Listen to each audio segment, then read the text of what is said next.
Back in 1958, the world's first video game was assembled from an oscilloscope and 2 turning pads. It was called Tennis for Two. But that's not what this episode is about. In the same year, 1958, a French philosopher, a very prescient French philosopher, mapped out all video games of the future in 4 different categories. And what's truly amazing about these categories is that they are still a really great place to start when we want to study the gameplay and the gaming experience of video games. And that's what this episode is about. My name is Martin Holland, and you're watching episode 2 of Dissecting the Gameplay.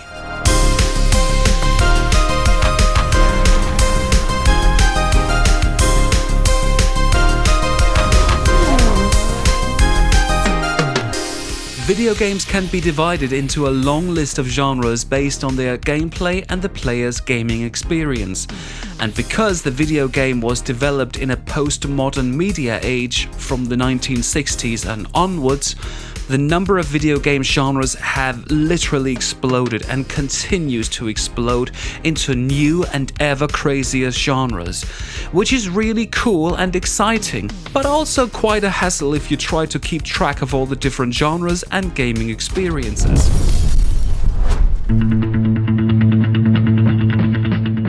Fortunately, we can go back to 1958, when a French philosopher decided to map out various forms of games and play of the 1950s. His name was Roger Caillois, and he simply divided all 50s games and play into 4 categories based on their significant experience. To make it a little easier, we're going to combine Monsieur Caillois' 4 categories into the awesome acronym SKILL. And SKILL stands for speed, competition, imitation, and luck. And these 4 elements and 4 gaming experiences that we could call our skill set. We could, but we won't. These 4 skills can also be found in video games of the 2010s, oftentimes in a completely mixed up way, but still. Okay, that was pretty cool.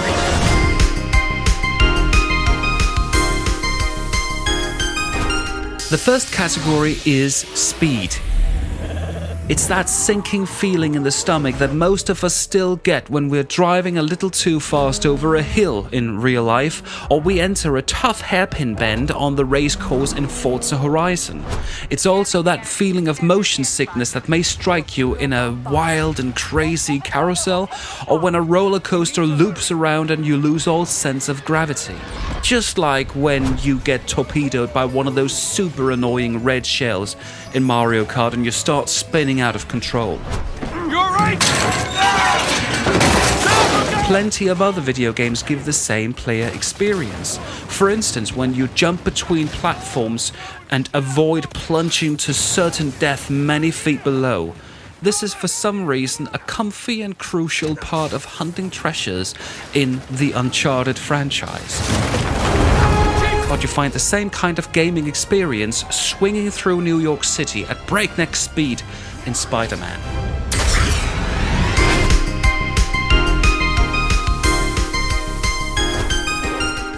The second category is competition. All those games where there's a possibility of winning or a risk of losing open up for a string of unique emotions in the player. Emotions ranging from gleeful pride when we win to teeth-gnashing anger when we lose.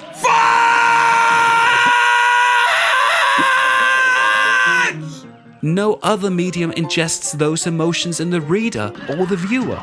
The competition experience is especially strong in those games where you need superhuman motor skills and reflexes. For instance, when we get into the combat against computer-controlled opponents in an indefinite number of shoot-'em-ups or beat-'em-up games. Of course, we also feel the same sense of competition when we fight against other real people in online sports games like FIFA or arena-based shooters like CSGO and Fortnite.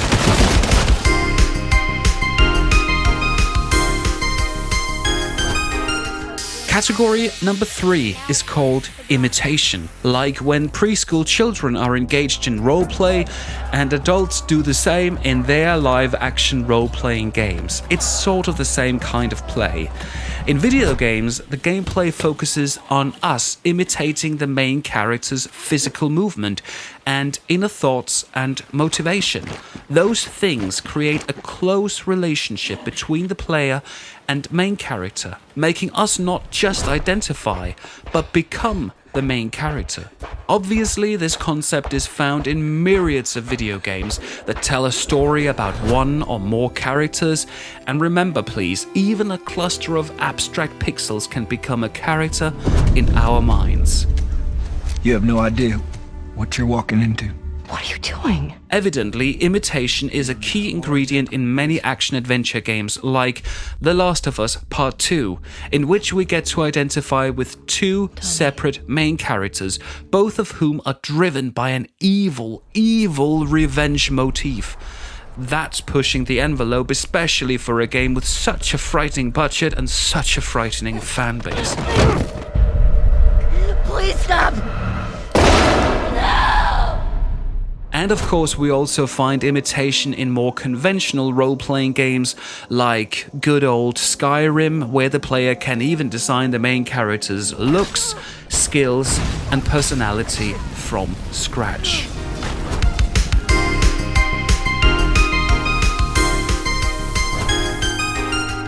The last category, number 4, is luck. This is a gameplay element that can also be found in solitaire and other card games which are based on chance. So of course we also find it in card-based video games like Slay the Spire, in which you draw random cards to fight with. It can turn out to be a somewhat grumpy gaming experience for some of us, and that's kind of the purpose. The luck experience means that we players can't control the outcome or predict what will happen directly.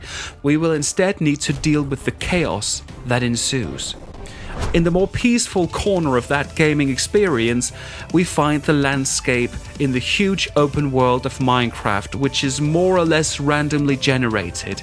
But in the same luck gaming experience, we also find action role-playing games like Diablo 3, which is also based on chance and luck, because the game world, the opponents, and the treasure chests are procedurally generated.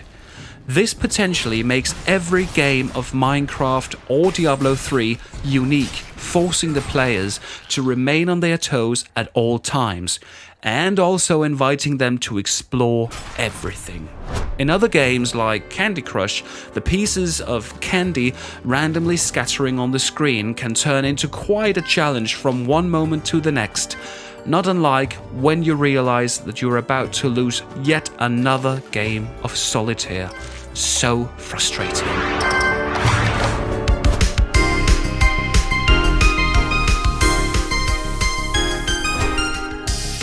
To summarize, speed, competition, imitation, and luck create the acronym SKILL. We can use this skill set for two purposes before we get into the video game analysis. First of all, the 4 gameplay categories, the 4 gaming experiences, show that video games provide many different forms of gameplay nowadays. There are literally games for all tastes, for all purposes, for all occasions, and for all screens. And we can use the skill set to make an initial overall description of the gameplay in a particular video game. Secondly, there's a really good chance that a video game that taps into all 4 skill categories will be more mainstream and more popular than a game that taps into only one of the categories. Not better, not more captivating, just catering to a much broader group of players. And that's something to think about when you install the next brand new, overhyped, must-play multi-platform title, or when you go back to that old-time retro favorite game of yours. At the end of the day, what skill is the most important one to you?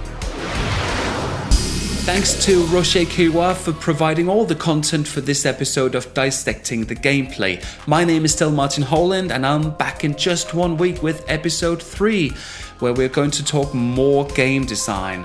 We're going to focus on levels and quests and narration in video games. So, see you in a week, and thanks for watching.